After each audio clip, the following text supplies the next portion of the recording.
Assalamualaikum warahmatullahi wabarakatuh. Alhamdulillah alladzi nazzala al-furqana ala 'abdihi liyakuna lil 'alamin nadhira. Asyhadu an la ilaha illallah wahdahu la syarika lah wa asyhadu anna Muhammadan 'abduhu wa rasuluhu la nabiyya ba'dah. Allahumma salli wa sallim wa barik ala Muhammad wa Muhammad kama sallaita wa sallamta wa barakta ala Ibrahim wa ala Ibrahim innaka Hamidum Majid. Amma ba'du, fa ya ibadallah ittaqullah.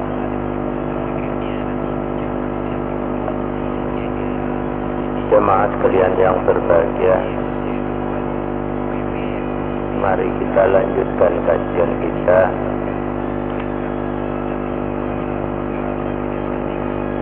insyaallah.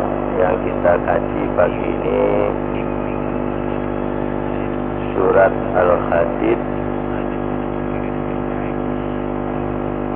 ayat nomor 28. A'udzu billahi minasy syaithanir rajim. Ya ayyuhalladzina amanu taqullaha wa aminu bi rasulihi.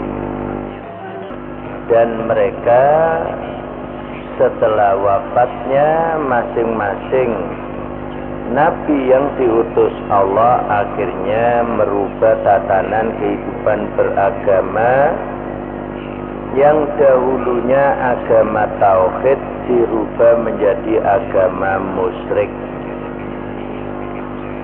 Dengan kemusyrikan itulah yang mereka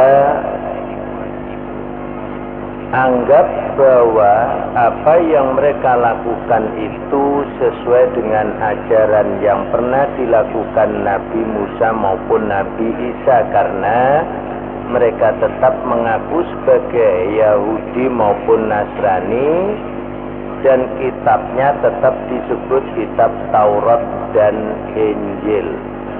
Hingga sekarang sama. Oleh karena itulah mereka yang masih tauhid akhirnya banyak yang mengikuti ajaran agama yang dibawa oleh Nabi Muhammad sallallahu alaihi wasallam. Oleh karena itu Allah menjelaskan pada ayat nomor 28 bagi mereka yang masih tauhid dari agama Nabi Musa maupun Nabi Isa, diseru oleh Allah, ya ayyuhalladzina amanu, hai orang-orang yang beriman, ittaqullah, bertakwalah kamu kepada Allah, wa aminu bi rasulihi, dan berimanlah kamu kepada Rasulnya. Dalam hal ini Nabi Muhammad sallallahu alaihi wasallam, yu'tikum kiflaini mir rahmatihi, maka kamu akan mendapatkan dua bagian dari rahmat Allah. Apa yang dimaksud jemaah sekalian yang berbahagia? Sebelum Nabi Muhammad diutus oleh Allah, bagi mereka yang hidup saat itu masih berpegang teguh pada ketauhidan, baik itu pengikut Nabi Musa maupun Nabi Isa yang masih tauhid, tetap mendapatkan nilai ibadah. Maksudnya yang masih tauhid itu mereka tidak pernah berkata bahwa Allah punya anak. Keyakinan mereka tetap satu, bahwasanya Allah yang disembah Masing-masing Nabi Musa maupun Nabi Isa dianggapnya juga Rasulullah. Tidak sebagaimana mereka yang sudah disebut fasik, mereka tetap mengakui beragama Yahudi maupun agama Nasrani dan berpegang teguh pada Taurat dan Injil, tapi mereka berkeyakinan bahwasanya Allah beranak. Nah, kalau sudah meyakini bahwasanya Allah beranak, berarti mereka itu tidak lagi tauhid. Mereka disebut musyrik. Masing-masing yang dianggap anak Allah, bagi mereka orang Yahudi berkata Uzair ibnullah. Uzair itu anak Allah. Sementara orang yang mengaku dirinya pengikut Nabi Isa dengan dasar Injil, tapi keyakinan mereka bahwasanya Nabi Isa itu sendiri adalah anak Allah. Bagi mereka seperti ini tidak disebut lagi orang yang tauhid. Maka mereka tetap tidak mendapatkan nilai ibadah dari apa yang dilakukannya, dan agama yang diakuinya bukan lagi agama tauhid. Hingga sekarang sama, tetap dianggap mereka itu orang-orang yang musyrik. Maka yang diseru Allah,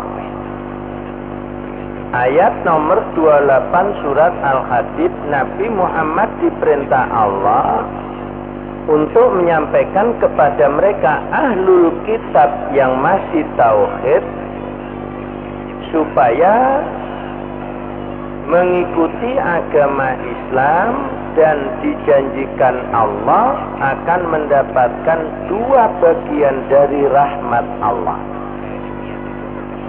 Pengertiannya, mereka dahulu masih berpegang teguh pada ajaran yang dibawa Nabi Musa maupun Nabi Isa, dan mereka tidak menyekutukan Allah, tidak berkeyakinan Allah beranak, maka ibadah-ibadah yang dilakukannya dinilai Allah. Kemudian karena dia masuk Islam, maka kebaikan-kebaikan itu tetap diakui di dalam agama Islam, tapi dosa-dosanya yang sebelum masuk Islam itu, tatkala masuk Islam diampuni Allah dosanya, baru dihisab dosa dan pahalanya setelah menjadi muslim. Contoh misalnya, A ini orang Yahudi yang masih tauhid, B orang Nasrani yang masih tauhid. Katakan usianya 50 tahun karena masih hidup di zaman Nabi. Yang masih tauhid betul-betul mentaati aturan yang dahulu dibawa Nabi Musa maupun Nabi Isa, maka dia di dalam perjalanannya 0 tahun sampai 50, katakan setelah balik dia menjalani ibadah kepada Allah. Di dalam usia 50 tahun itu ada dosa dan pahala. Maka setelah masuk Islam, karena mengikuti perintah Allah seperti ini, aminu di rasuli, berimanlah kamu kepada Rasulnya, dalam hal ini Nabi Muhammad. Akhirnya dia berubah menjadi pengikut agama Islam atau berubah menjadi Muslim. dosa-dosanya waktu dia masih pengikut Nabi Musa maupun Nabi Isa itu diampuni Allah. Tapi kebaikannya, katakan dia mendapatkan masing-masing kebaikan itu 100 misalnya, maka 100 ini tetap diperhitungkan, dan setelah Muslim baru adanya hisab dosa dan pahala. Nah, katakan kalau dia usia 70 meninggal, selama 20 tahun itu dihitung Allah antara dosa dan pahalanya. Katakan pahalanya dalam waktu dia menjalani ibadah selama Muslim dijumlahkan dengan pahala yang sebelum Muslim, dikurangi kalau bahasa manusia dosa-dosanya. Tapi kalau Allah menimbang bukan dikurangi, ditimbang Allah mana yang mantap. Kalau mantap pahalanya berarti surga. Yang lalu kita kaji dalam surat Al-Qari'ah, wa amma man taqulat mawazinuhu fa huwa fi 'ishatir radiyah. Adapun manusia tatkala ditimbang Allah mantap timbangan amal baiknya, berarti pahalanya yang mantap, fa huwa fi 'ishatir radiyah, maka dia dapat atau dia masuk dalam kehidupan yang menyenangkan, yaitu surga. Wa amma man khaffat mawazinuhu, adapun manusia itu tatkala ditimbang Allah ringan amal baiknya, fa ummuhu hawiyah, maka tempat kembalinya hawiyah. Wa ma adraka ma hiya, apakah hawiyah itu? Narun hamiyah, yaitu neraka yang apinya sangat panas dan menyala terus menerus. Jadi orang-orang Yahudi Nasrani yang masih tauhid kemudian masuk Islam ini, kebaikan selama Yahudi tidak dihapus oleh Allah. Yang dihapus hanya dosa-dosanya. Itulah yang dimaksud kiflaini mir rahmatihi, dua bagian dari rahmat Allah. Wa yaj'al lakum nuran tamshuna bihi, dan Allah jadikan bagi kamu nuron. Yang dianggap nur di sini adalah agama Islam yang diikutinya. Itulah menjadi cahaya yang tamshuna bihi, mereka berjalan dengan menggunakan cahaya itu. Jadi agama ini sebagai petunjuk yang manusia hidup di dunia supaya tidak dalam kegelapan, digambarkan nur. Makanya seringkali kita mengatakan Nabi Muhammad mengeluarkan kita dari alam kegelapan menjadi alam yang terang benderang. Dengan terang benderangnya itulah kita bisa memahami hidup yang benar, yaitu hidup yang di dalam naungan yang hak. Karena agama Islam itu agama yang hak. Selain Islam disebut Allah agama batil. Islam agama tauhid, selain Islam disebut Allah agama musyrik. Orang yang hidupnya dalam kemusyrikan berarti hidup dalam kegelapan. Karena yang hak disembah hanyalah Allah. Jika ada orang yang menyembah selain Allah, maka tidak akan mendapatkan petunjuk dari Allah. Karena sesungguhnya mereka itu keliru di dalam kehidupannya, karena selain Allah itu semuanya disebut Allah makhluk. Allah disebut Al-Khaliq. Makhluk itu dalam bahasa kita yang diciptakan. Khaliq artinya pencipta. Cuman kadang-kadang kita orang Indonesia memahami makhluk itu kebanyakan keliru. Dianggapnya makhluk itu hanya dua, makhluk halus dan makhluk kasar. Akhirnya kalau ditanyakan yang lain itu dianggap bukan makhluk nantinya. Inilah kekeliruan kita memahami makhluk itu bersumber dari bahasa kita manusia. Lebih-lebih dari bahasa Indonesia. Makhluk itu adalah ada dua, makhluk halus dan makhluk kasar. Selain itu dianggap bukan makhluk. Hati-hati. Padahal menurut Allah seluruhnya selain Allah itu makhluk, karena yang menciptakan adalah Allah.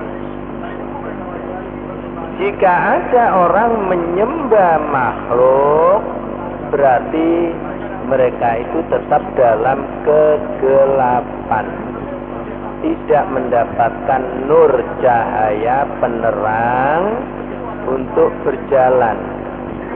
Akhirnya berjalannya tidak tahu arah tujuannya kemana.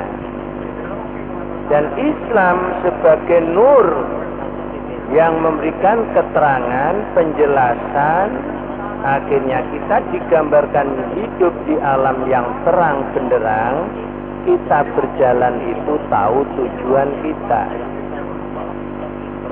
Itulah yang digambarkan Allah pada ayat yang kita kaji pagi ini. Wa yaj'al lakum nuran tamshuna bihi. Dia Allah menjadikan untukmu nuran, cahaya, tamshuna bihi, kamu berjalan dengan cahaya itu. Jemaah, seandainya orang Yahudi Nasrani yang masih tauhid kemudian tidak mau mengikuti Nabi Muhammad, mereka tetap dianggap kafir. Tidak boleh mempertahankan agamanya yang dahulu. Kan sama-sama tauhidnya antara Islam dengan Yahudi dengan Nasrani. Oleh karena itu saya tidak mau mengikuti Muhammad, saya tetap bertahan, berpegang teguh pada ajaran Nabi Musa. Tapi saya tidak mau meyakini bahwa Allah punya anak, karena ajaran sesungguhnya Nabi Musa mengajarkan tauhid. Itulah saya pertahankan sampai mati kita. Padahal mereka saat itu hidup di masa Nabi Muhammad, dan Nabi Muhammad dijadikan Allah utusannya di akhir zaman yang membawa agama Islam. Lalu mereka yang masih tauhid itu tidak mau masuk Islam, tetap dianggap Allah mereka itu orang-orang kafir. Apalagi yang sudah tidak tauhid, yang mereka sudah meyakini bahwa Allah punya anak, baik Yahudi maupun Nasrani, tidak akan mendapatkan kebenaran, kebaikan, karena yang dilakukan itu sudah salah. Jadi mereka tetap di dalam kegelapan. Karena kemusyrikan itu adalah dosa yang tidak diampuni Allah. Itulah yang dijelaskan Allah dalam surat An-Nisa ayat 48. Innallaha la yaghfiru ayyushraka bihi wa yaghfiru ma duna dzalika liman yasha. Sesungguhnya Allah tidak akan mengampuni dosa-dosa syirik, kemusyrikan. Orang yang menyekutukan Allah disebut musyrik, maka dosanya itu tidak diampuni Allah. Tapi Allah mengampuni selain itu. Ini yang sering saya mendapatkan pertanyaan, Ustaz, katanya Allah Ghafurur Rahim, katanya Allah Maha Pengampun, tapi kenapa masih ada keterangan bahwa Allah tidak mengampuni dosa-dosa kemusyrikan? Jemaah, orang-orang yang berbuat kemusyrikan tidak pernah mengakui perbuatannya itu salah.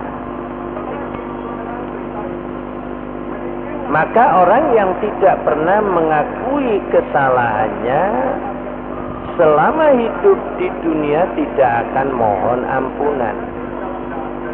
Itulah yang terjadi sekarang. Orang yang beragama selain Islam, kalau kita tanya mereka, apakah agama yang kamu ikuti itu benar? Mereka pasti mengatakan, yakin saya agama yang saya ikuti itu benar. Padahal yang kamu sembah itu bukan Allah. Orang yang menyembah berhala diingatkan, kamu kan menyembah berhala. Tapi mereka membantah, sesungguhnya kami tidak menyembah berhala. Yang kami sembah itu sesungguhnya ya Allah. Kata orang Arab dulu begitu, yang di Mekah yang saat itu hidup bersama Nabi Muhammad, sesungguhnya kami tidak pernah menyembah mereka berhala itu. Yang kami sembah sesungguhnya sama dengan yang kamu sembah. Cuman saya lakukan itu supaya mereka berhala-berhala itu mendekatkan diri kami kepada Allah dengan sedekat-dekatnya. Inilah yang diabadikan Allah pengakuan mereka di dalam surat Az-Zumar ayat nomor 3. Mereka berkata, mana butuhum illa liyuqarribuna ilallahi zulfa. Kami tidak menyembah mereka, akan tetapi kami lakukan ini semuanya supaya mereka berhala itu mendekatkan diri kami ilallah, kepada Allah dengan sedekat-dekatnya. Itulah pernah ada orang Islam yang mengatakan kepada saya, Ustaz, saya ditanya teman saya orang Nasrani, tidak bisa jawab. Apa pertanyaannya? Katanya kamu orang Islam itu menyembah Allah. Kenapa kamu waktu sholat kok masih menghadap Ka'bah? Kok yo kalau sholat itu sak ngadep-ngadep kok masih menghadap Ka'bah? Orang Islam tidak sekedar menghadap, akhirnya Ka'bah didatangi, kemudian dikelilingi, di pojokannya ada batu hitam diciumi. Itu katanya agama menyembah Allah, agama tauhid. berarti kamu kan menyembah batu juga. Ka'bah kan terbuat dari batu. Kamu hadapi kalau kamu di Indonesia. Kamu datangi, kamu kelilingi. Setelah itu kamu berhenti di pojokannya mencium batu. Bukankah itu tetap disebut agama tauhid atau disebut musyrik? Tidak bisa jawab. Wong saya saja katanya dituduh musyrik karena menuhankan Nabi Isa menghadap ke salib. Salib kan kecil, Ka'bah kan lebih besar. Ada batu hitam diciumi lagi. Gak bisa jawab. Hati-hati. Inilah kita disuruh wajib belajar ini agar bisa menjawab. Padahal kalau kita melihat sejarahnya Umar bin Khattab berkaitan dengan mencium batu hitam, Umar pernah mengatakan, sebelum mencium batu, Umar dialog dengan batu. Hei batu, kamu itu adalah batu yang tidak memberikan manfaat dan tidak memberikan madarat. Seandainya aku lempar kau, bisa pecah, bisa hancur.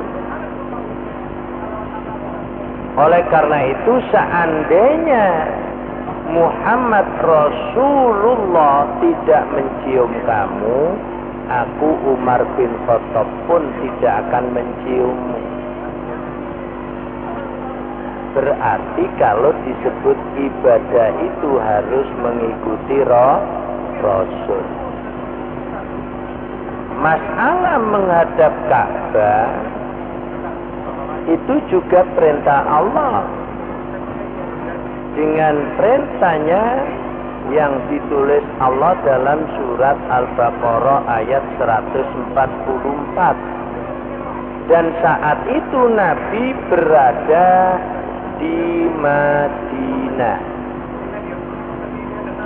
menerima perintah supaya kalau sholat menghadap kiblat itu waktu Nabi berada di Masjid Kiblataini.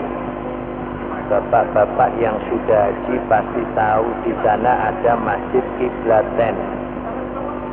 Yang satu menghadap ke Baitul Maqdis, yang satu menghadap ke Masjidil Haram. Dengan perubahan kiblat itulah Nabi lakukan saat itu atas perintah Allah. Sebelum turun ayat ini, Nabi itu sholatnya menghadap ke Baitul Maqdis. Yang di Palestina itu di Masjidil Aqsa.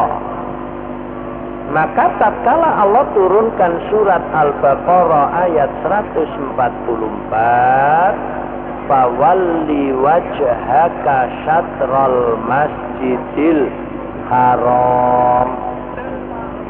Muhammad, palingkanlah wajahmu ke Masjidil Haram. Mulai saat itu hingga sekarang akhir zaman, kita umat Islam kalau sholat menghadap Masjidil Haram. Dan orang yang di dalam Masjidil Haram menghadap Ka'bah. Kalau kita yang di luar Masjidil Haram, sholat kita menghadap ke Masjidil Haram. Orang yang berada di timur Masjidil Haram menghadap ke barat. Orang yang di barat Masjidil Haram menghadap ke timur. Orang yang di sebelah utara Masjidil Haram menghadap ke selatan. Orang yang di selatan Masjidil Haram menghadap ke utara. Yang oleh golongan pojokan-pojokan tenggara, barat laut, barat daya, timur laut ini yang menghadap sesuai dengan arahan Masjidil haram bagi mereka yang di luar Masjidil Haram. Siapa mereka itu? Biarpun orang Mekah, kalau keberadaannya itu di luar Masjidil Haram, ya dilihat arahnya berada di sebelah mana dari Masjidil Haram. Jadi tidak semua orang Islam menghadapnya ke barat semuanya, tidak. Itulah ceritanya pernah terjadi, katanya waktu zaman penjajahan ada orang Islam dari suku Jawa dibawa Belanda ke Suriname. Karena masih tetap mempertahankan agamanya, mungkin waktu itu mendapatkan pelajaran kalau menghadap kiblat itu ke barat, maka di Suriname pun mendirikan musola atau masjid, kalau sholat tetap menghadap ke barat. Padahal seharusnya ke timur. Jenengan kalau memahami di Jeddah pun kalau sholat kan tidak ke barat. Itulah sesuai dengan keberadaan kita dari arah Masjidil Haram. Sebelah timur Masjidil Haram menghadapnya ke barat, sebelah barat Masjidil Haram sholatnya menghadap ke timur, dan seterusnya. Ini bukan kemusyrikan karena ini perintah Allah. Siapapun yang diperintah Allah harus taat. Kalau tidak mendapatkan warisannya iblis. Itulah tadi kalau kita mendengarkan imam membaca bahwasanya tatkala malaikat dan iblis diperintah sujud kepada Adam, malaikat mentaatinya, iblis tidak taat. Maka iblis dianggap aba, membangkang. Mungkin dari kata aba ini dahulu ada istilah Islam abangan. Karena yang mengawali mungkin dari Jawa bagian kulon, dianggap itu ain, akhirnya bukan abaan tapi abangan. Karena mereka menyebutkan ain itu ngain, padahal ini bukan ain tapi hamzah sesungguhnya, abaan. Karena mungkin mendengar-dengar saja dianggapnya ain, jadi Islam abangan. Orang yang Islam abangan itu mengaku Islam tapi tidak pernah taat pada Islam. Bahasa agama mereka juga disebut orang fasik. Sama dengan orang Yahudi tidak taat, orang Nasrani tidak taat. Orang fasik ini tetap kelak di akhirat masuk neraka. Wa yaghfir lakum, inilah yang menyebabkan dosa-dosa mereka selama di dalam agama aslinya, Yahudi Nasraninya, karena berjiwa tauhid maka dosanya diampuni. Tapi nanti dihitung lagi antara dosa dan pahalanya tatkala dia masuk Islam. Itulah di awal saya contohkan, katakan A dan B ini Yahudi dan Nasrani. Setelah masuk Islam, usianya 50 masing-masing. Maka dosa sebelumnya itu diampuni Allah. Nah, setelah masuk Islam, meninggal usia 70. Maka dosa yang dihitung hanya 50 sampai 70. Kebaikannya selama di dalam agama Yahudi Nasrani yang tauhid, tetap dinilai Allah kebaikan itu. Ditambahkan kebaikan waktu masa Islam. Tapi dosanya selama di dalam agama Yahudi Nasraninya, mereka itu diampuni Allah. Wa yaghfir lakum, Dia Allah mengampuni kamu. Wallahu ghafurur rahim, Dia Allah Maha pengampun lagi Maha penyayang. Inilah keterangan dari Allah agar mereka yang masih tauhid itu masuk Islam, mendapatkan dua kebaikan dari rahmat Allah. Di antaranya pahala waktu Yahudi Nasrani tetap diperhitungkan, dosanya dihapus. Dan setelah Muslim baru Allah perhitungkan antara dosa dan pahalanya.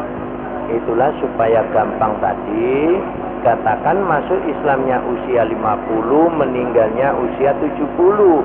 Maka dosa-dosa pada waktu sebelum usia 50 masa Yahudi itu setelah Muslim dihapus Allah.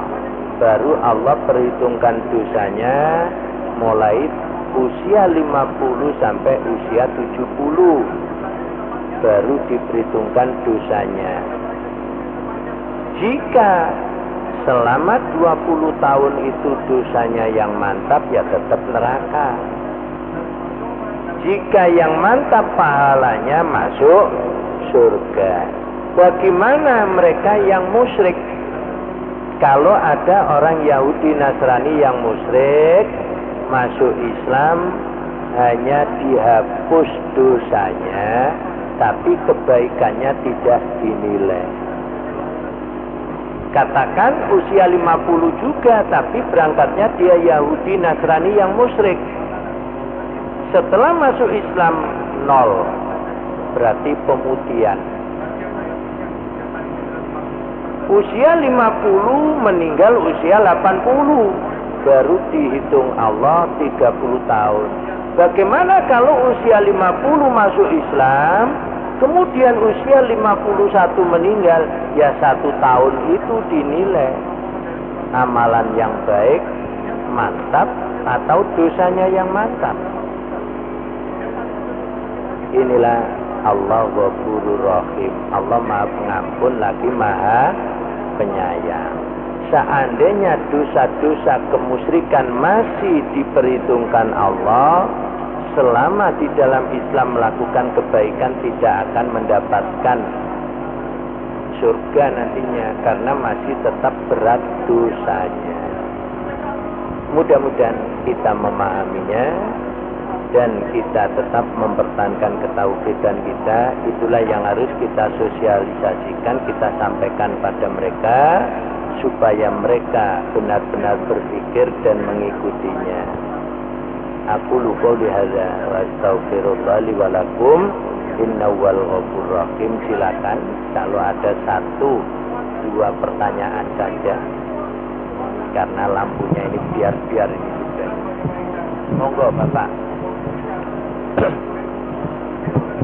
Assalamualaikum warahmatullahi wabarakatuh. Waalaikumsalam warahmatullahi wabarakatuh. Yang mau saya tanyakan Ustaz mengenai penyusunan kitab suci Al-Quran. Karena pada waktu menyusun kitab suci Al-Quran ini kan Rasulullah sudah meninggal dunia. Padahal penyusunannya itu tidak sesuai dengan turunnya ayat-ayat Al-Quran itu. Misalnya Iqra di belakang dan lain-lainnya di depan dan lain-lainnya. Itu sesuai petunjuk. Siapa Ustaz? Terima kasih. Assalamualaikum warahmatullahi wabarakatuh. Waalaikumsalam warahmatullahi wabarakatuh. Bapak penanya, penulisan Quran memang setelah wafatnya Rasul. Tapi tatkala Rasul mendapatkan wahyu, Rasul perintahkan penulis-penulis, kalau bahasa sekarang sekretarisnya. Jadi ini diletakkan di sini, ini diletakkan di sini, ini diletakkan di sini. Yang dimaksud penulisan itu para sahabat Abu Bakar, Umar, dan Utsman itu tidak menulis baru, hanya menghimpun, dikumpulkan menjadi satu kumpulan buku ini, yang saat itu tulisannya tercecer. Makanya tatkala Abu Bakar menggantikan Rasul setelah wafatnya Rasul, yang usul menulis Quran ini Umar bin Khattab, sejarahnya demikian. Dan itu mengalami perdebatan yang sengit antara Umar dengan Abu Bakar. Bahasa kasarnya kalau kita ambil omongan coro Surabayaan, Cak Abu, Boyo Al-Quran ini dikumpulkan, kita tulis dalam satu kumpulan supaya nanti setelah kita itu mudah mempelajari. Kata Abu Bakar, Mar, iki bid'ah. Sebab Rasulullah tidak pernah perintahkan kita menulis Quran. Sampai itulah pertikaiannya, kalau memang ini dianggap bid'ah, maka aku Umar bin Khattab berani bertanggung jawab. Ini kan baik. Nikmatil bid'ah hadis, kata Umar. Kalau ini dianggap bid'ah ya nikmat, baik, bagus, saya berani tanggung jawab. Cuman kalau dianggap bid'ah, bukankah Rasulullah dahulu tatkala mendapatkan wahyu Zaid disuruh menulis? Berarti itu kan perintah Allah menulis. Nah, kita ini bukan menulis baru, bukan ngarang lagi. Kita ini hanya menghimpun supaya tidak tercecer. Intinya disitulah Abu Bakar mau menerima. Dan nanti kita kumpulkan orang-orang yang sudah hafal di samping kita, supaya tidak ada tuduhan bahwa kita yang mengada-ngada. Akhirnya betul, setelah Abu Bakar menghimpun, belum berhasil, wafatlah Abu Bakar, digantikan Umar. Umar pun dibunuh waktu sholat, tapi tidak pakai bom. Hanya dibunuh waktu sholat Umar itu. Oleh karena itulah, dengan keterangan-keterangan itu menunjukkan bahwasanya Umar ini tidak menulis lagi, cuman menghimpun.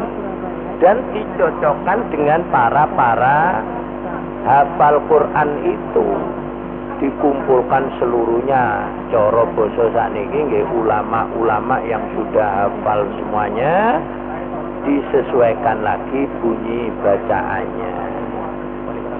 Nah, kenapa kok urutannya tidak Iqra dulu?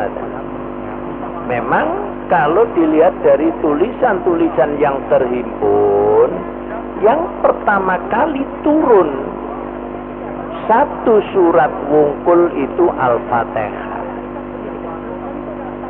Jadi begitu turun ya 7 ayat itu pertama kali turun. Kalau surat Al-Alaq yang pertama kali turun kan ayat 1 sampai 5. Tapi ayat-ayat yang lain itu tidak langsung diturunkan Allah. Makanya turunnya Al-Quran itu berangsur-angsur. Oleh karena itu setelah selesai, Rasulullah mendapatkan ayat, letakkan di sini, letakkan di sini. Ini petunjuk Rasul. Yang pertama kali turun adalah Al-Fatihah, 1 surat wungkul. Makanya Al-Fatihah diletakkan yang pertama. Surat lo Bapak ya, yang turun bukan ayat lo ya. Kalau surat Al-Alaq yang pertama kali turun itu ayat 1 sampai dengan ayat 5. Akhirnya diakui juga surat pertama turun yaitu Al-Alaq, benar nggak salah. Tapi surat yang pertama kali turun wungkul 1 surat, jumlahnya 7 ayat itu Al-Fatihah. Akhirnya itulah Al-Fatihah diletakkan di urutan pertama. Dan yang meneruskan sampai terjadinya pembukuan itu pada khalifah yang ketiga, Utsman bin Affan. Dan saat itu ditulis 5. 1 dipegang Utsman, yang 4 dibagikan ke gubernur-gubernur pembantu. Dan tulisan Utsman ini sekarang masih ada. Yang dahulu disimpan di Soviet, kemudian katanya sekarang sudah dikembalikan ke Saudi, wallahu a'lam. Jadi masih ada, Pak. Cuman heran kenapa kok di Soviet orang yang tidak pernah membaca sejarah heran. Kalau mengetahui sejarah nggak heran, karena Imam Bukhari ahli hadis itu orang Rusia.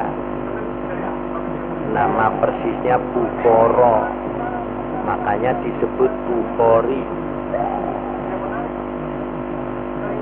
Ya, insya Allah ngaten Bapak. Mudah-mudahan kita ini diberi Allah kekuatan iman dan kita pertahankan tauhid kita agar kita mendapatkan ampunan dari Allah, agar kita dirahmati Allah baik di dunia ini maupun di akhirat nanti. Assalamualaikum warahmatullahi wabarakatuh.